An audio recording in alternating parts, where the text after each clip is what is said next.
friends, welcome to this video lecture series on Indian polity.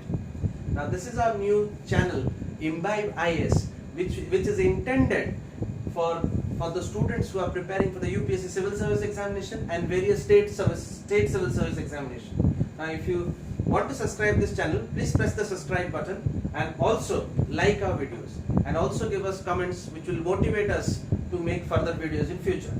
Now let us begin with the story of Indian polity. The first lecture which we'll discuss is on the introduction to the Indian Constitution. Now as you are aware, the Indian polity portion in General Studies paper 2 of the UPSC carries 250 marks.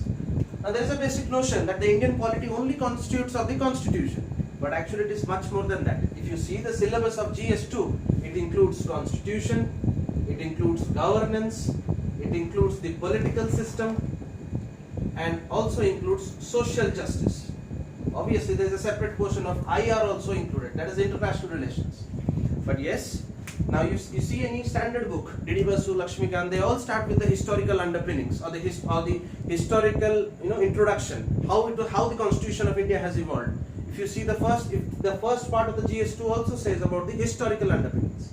But then before moving into anything, I want to ask you one question. What is the Constitution? Now many of the people will not be aware to give a definition on the Constitution. We might be knowing about all the articles, about all the schedules, but we will not be able to write 2-3 lines on the Constitution. So that basics also needs to be clear. Maybe they might ask you a question in mains or they might ask you a question in the interview.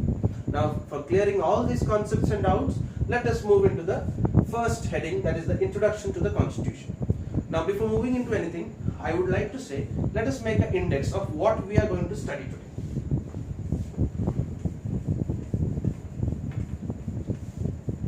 Now the first part of the index is about the introduction to the Constitution, or we can say Constitution, its meanings and definitions. Number 2, we will discuss why do we require a Constitution, or why do we need a Constitution. Okay, why do we need the Constitution? The next one is, the third one is factors that can make the Constitution effective. Factors that make Constitution effective.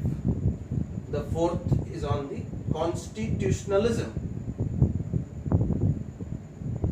And the final part is interpreting the Constitution. Now these are the basic broad headlines upon which this lecture will be focused. Now let us begin with the first part, that is, what is a Constitution? That is, what is a Constitution? Now see, Constitution is a basic law, or you can say it is the fundamental law of the land, or you can say it is a mother law. Now why I say it is the mother law? Because all other laws are derived from the Constitution itself. All the provisions of the law are to be in conformity with the constitutions, or with the provisions of the constitutions. So you see how important the Constitution is, how important the supremacy of the Constitution is. That is why it is called the basic law. Now you see, this is the Constitution. You take any example, say Representations of People's Act 1951, or you take for example Citizenship Act 1955, or you take GST, which was introduced in the 101st Amendment Act.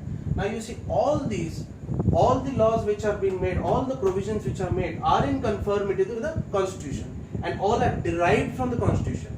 Now you may have a question that there are certain laws like Indian Evidence Act. You must have heard about this, Indian Evidence Act. What happens is, in Indian Evidence Act has been made by the Britishers, that is before the Constitution was made. Then how can you say that the Constitution is a mother law? Yes, there is an answer to this also. That there was a Constituent Assembly which made who made the Constitution. Yes, there were the founding fathers, or the fathers who have made the Constitution. So they have approved that these laws, yes, they are in conformity with the Constitution and they are good enough. So let us adopt those. So everything, any law which is made in India has to have its relevance with the Constitution. Otherwise, it will not be valid. For example, I give you a very simple example. you see the 99th Constitutional Amendment Act, which was made in 2014, which said that there should be a National Judicial Appointments Committee. Here the executive will have a role in having the in appointment of judges of high courts and supreme courts. Then this was interpreted by the Supreme Court that it actually was not in conformity with the independence of judiciary, which is a basic structure of the constitution. Now listen, these words, interpretation, basic structure, these are all hard words, I know, if you are seeing for the first time, but these things I will discuss later on. But now let us be aware of certain, let's just hear about certain words like this. Now, as the Supreme Court said, no, it is not conforming with the ideals of the Constitution. Constitution says that independence of judiciary is a must. Now, this is actually trampling upon the independence of judiciary, hence it is unconstitutional. So, this law was abrogated and repealed. We will deal with all these things in the near future, so do not worry about the terms. Just have a broad view and an example. Now coming, one more important thing about the Constitution is, the Constitution is organic. Now what do you understand by organic? Organic means which is living or which can grow. I hope you must have heard about this word. Organic means which is living or which may grow. That means this Constitution was made in 1950. In 2019, there should be a scope of the growing of the Constitution, or it needs to change, it needs to add new things, it needs to repeal the things which have become obsolete. For example, now you see how it can be added or modified by a provision known as amendments, which we will learn later on. What is an amendment? What is the procedure of changing the Constitution? 103 times the Constitution has been changed from 1950 to 2019. So our founding fathers have really had a broad vision at that time, that they knew the Constitution cannot be rigid. If it is rigid, it will break upon its own weight. So they made it partly flexible, so that with the changing needs of time, new things can be adopted. For example, you take the GST, Goods and Services Tax, which was the 101st Amendment Act. Now maybe at that time it was not required, but now it was the need of the time. And with the need of the time, new things have come, new things have been added, modified, repealed, as for the suitability of the country. And see how beautifully the Constitution of India, the democracy of India has survived with the Constitution prevailing everywhere in India and being the supreme law of the land. Now I'll tell you certain definitions. Please note it down.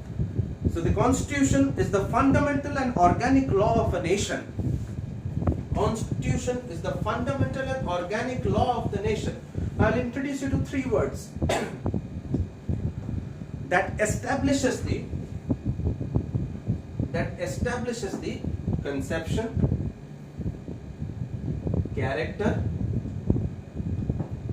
and organization of the government. Constitution is a fundamental and organic law that establishes the conception, character, and organization of the government. The Constitution is the supreme law of the land, and all the other laws, in order to be valid, have to conform with that of the Constitution. So it gives a special legal sanctity. Why a special legal sanctity? Now if you have some rough idea about the Constitution, it begins with "We the people of India." Now we the people, that means the Constitution, the Constitution is derived from the people, so it has been given a special legal sanctity. So see the beauty of democracy. We the people of India, in United States also it is there, we the people of the US. So the special legal sanctity is there because the people themselves have given themselves the Constitution.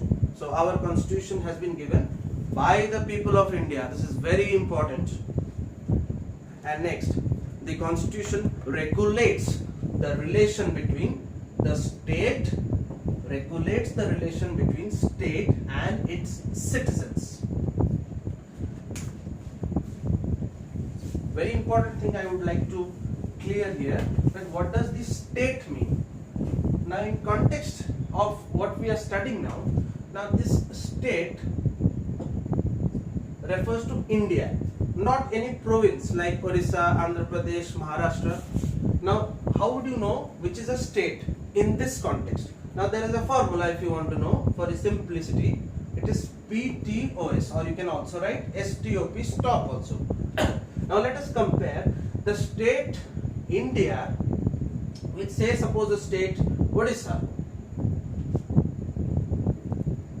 Now, P is population.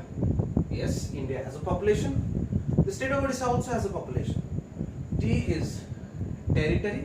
Territory means a defined geographical boundary. Yes, Odisha also has a defined geographical boundary. India also has a defined geographical boundary. Organization. Yes, India has a central government or the union government. The state has a state government. But S, sovereignty. Sovereignty. India is sovereign while Odisha is not. Though I will tell you the definitions of sovereignty when we will come to preamble, but just know this is the basic difference. A province or a state in India is not sovereign, whereas the center, as the India as a whole, is sovereign. So this is the formula of a state. There should be 4 points: population, territory, organization, and sovereign.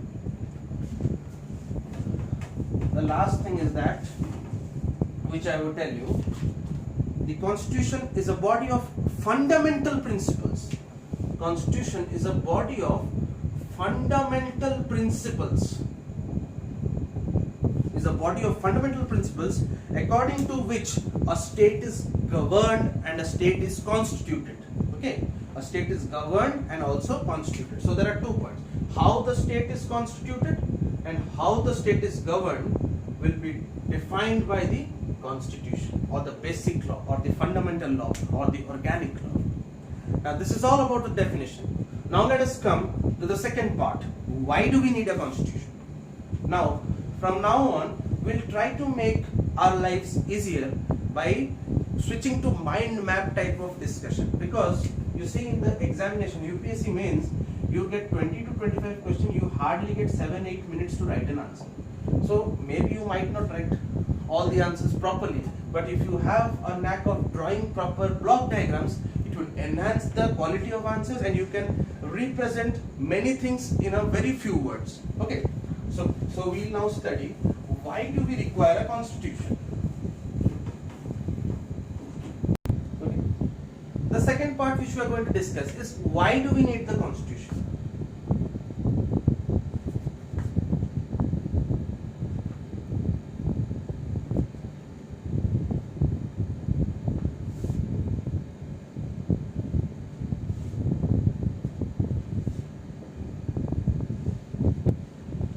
Constitution allows coordination and assurance. Constitution allows coordination and assurance. Number 2,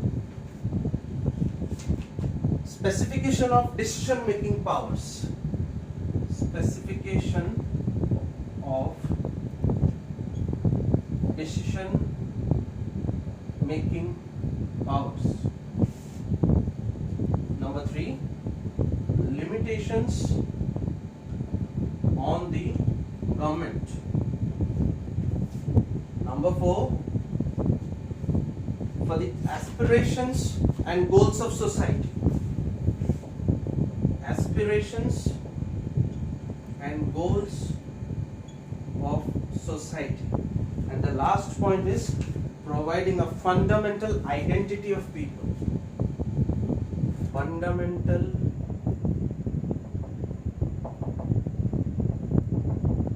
identity of people. Now come to the first part. Constitution allows coordination and assurance. Now remember, let us take an example. Now you see India is a diverse country. Now whenever there is a diverse country, you have diversity of opinions. There may be many religions, there may be many castes, many ethnicities, many professions. So the problem is now, if there are no basic set of rules to be governed, then there will be chaos in the society. So there is a minimum requirement of certain basic rules, or which you say as basic laws. Okay. because if there are different religions, you might have a different perspective, somebody might also have a different perspective, you may think otherwise, he may think otherwise. So how they are going to stay in one place? So there is a requirement of certain coordination. How this coordination will be done? By framing basic rules or laws. Then coming to assurances. See, if there is basic rules and laws, that means everybody should be aware of the basic rules and laws. But then if you are, then those basic laws should be enforceable. Those basic laws should be enforceable. Yes, there are laws. If the laws are there and they are not enforceable, that means if there is a law that you cannot murder anybody, but then it is not being enforceable. Now you go and suddenly you murder and you do theft and you are not enforceable. So there will be a chaos in the society. I will not have any assurance of my security, neither you will have, nor anybody will have. So there must be basic rules for coordination between the members of the society, and there should be that, and those rules should be enforceable, so that you have assurance in the society that yes, I am safe in this environment. So adding to this, we may just point down that it is the first function of the Constitution to provide a set of basic rules that allows minimal coordination between the members of the society. So the basic rules which provides minimum coordination in the society. Now coming to the number 2 part, specification of decision making powers. Now we just making basic rules comes to the picture, but who will make this? Who will make the decision to make what kind of rules? Now you are suppose person X who says that this rule is good. I am suppose Y, I say this is the rule, but then there should be a process, there should be somebody to make proper decisions. Okay, and in India, like we know that kind of power is given to the parliament, or you can say in the state legislature also. So the parliament has the power to make the decisions for the country or to make laws for the country. Now again, who gives that? That is again given by the Constitution. Yes, the Constitution has given power to the parliament or the legislature to make powers, and to execute them, obviously the executive is there. Yes, we'll discuss about legislature, executive, judiciary in the near future videos. So in this point you can write, the second function of the Constitution is to specify who has the power to make decisions in the society, and it decides how the government will be constituted. So I told you, so how the government will be constituted and who will make or who will take the decisions in the country or in the society. Okay, now the government has been formed, now they will make rules, they will make regulations, but then when there is a saying in political science, power corrupts, absolute power corrupts absolutely. Now when one is in power, there is a chance of a misuse of power, which is to be avoided.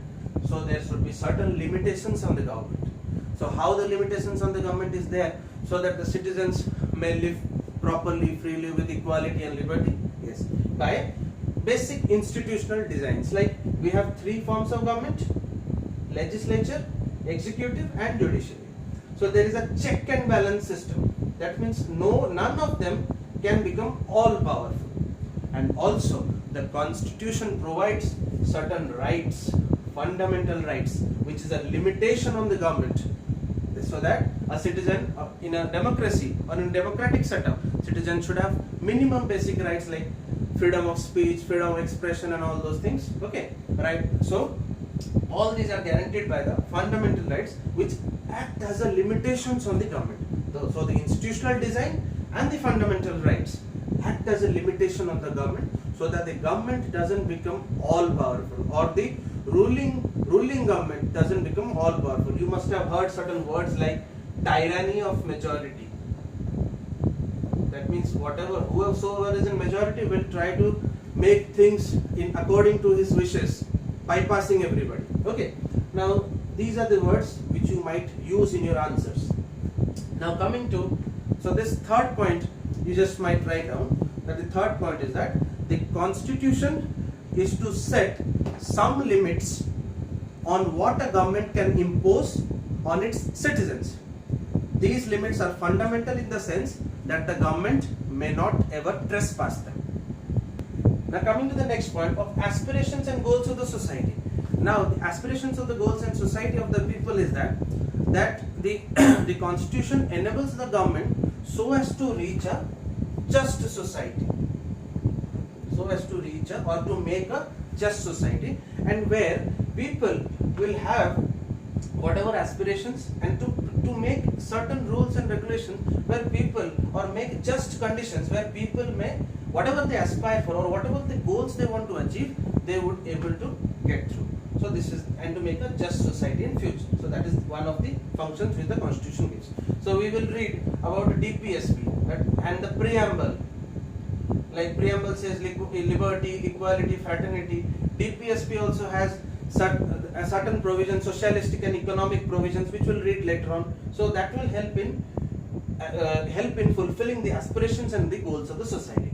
And finally, the fundamental identity of the people. Now this fundamental identity of people is basically political identity and the moral identity of people. Now what is this political identity?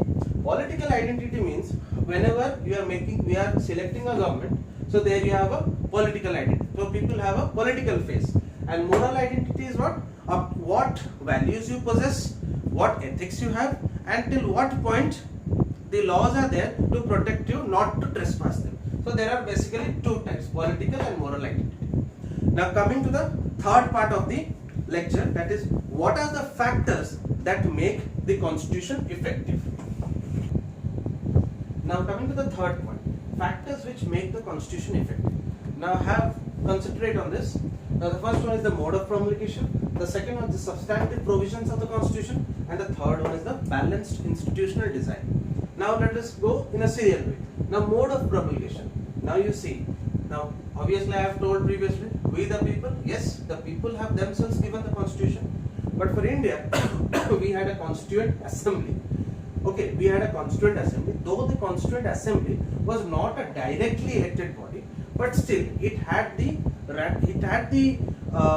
acceptance of the people, because who were the members of the constituent assembly? The people who were the leaders during the freedom struggle, or the intellectual mass who were the leaders during the long drawn national movements. So the mode of promulgation, why it's an important point, because it has drawn heavily from the Indian national movement, which started from the 1857 till 1947, at the era of British rule. So whatever difficulties we have faced, whatever bad things have happened, whatever good things have happened, we have taken everything into our view, and the mode of promulgation, the Constituent Assembly has taken everything and it has promulgated the Constitution.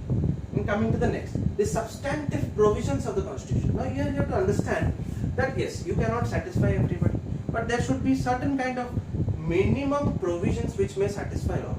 Now suppose there are 5 kinds of religion, and say X religion is in majority, whereas Y and Z religion, Y, Z, A, B, suppose other 4 religions are in minority. Now you make a provision that X will be entitled to special provisions while the minorities will not get any rights. So obviously they will not want to be a part of your constitution or want to be a part of the country.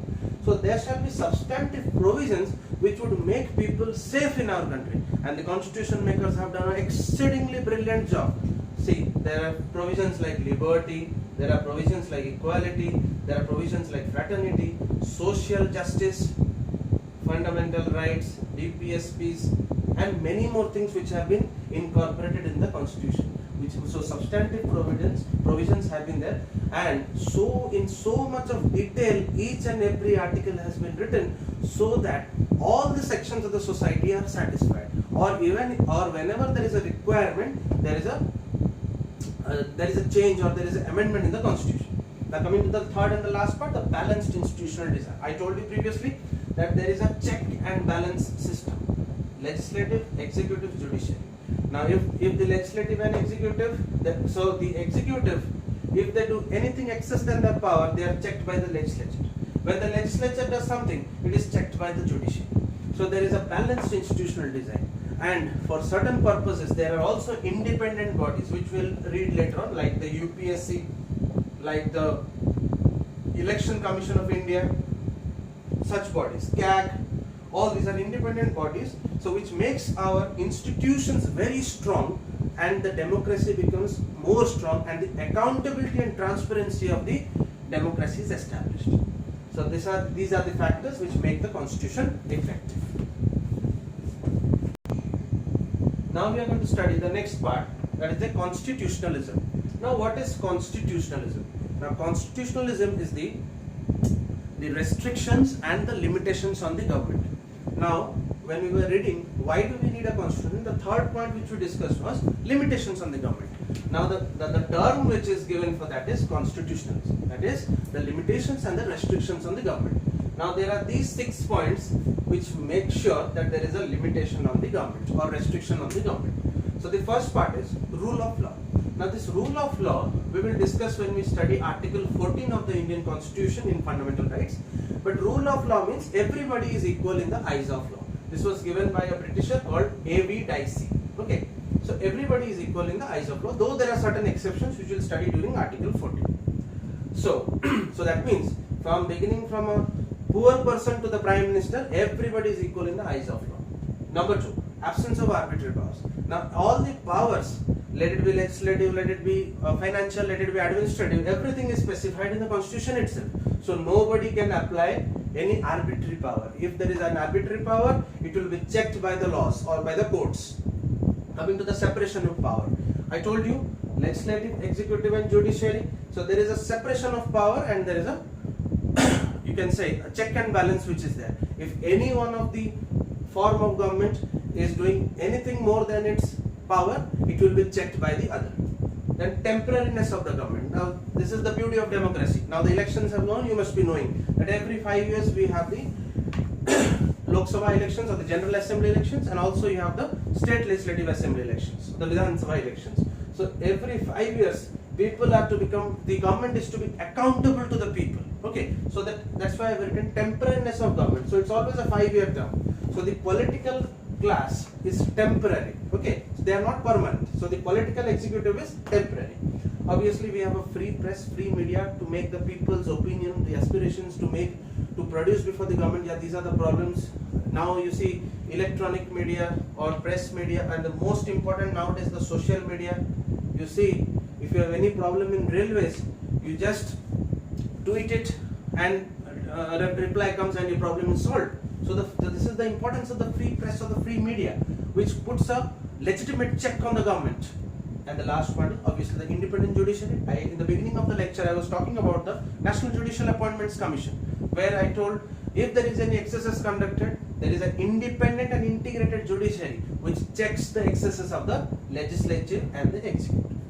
So these are the 6 points: rule of law, absence of arbitrary power, separation of power, temporariness of the government, free press and independent judiciary leads to constitutionalism.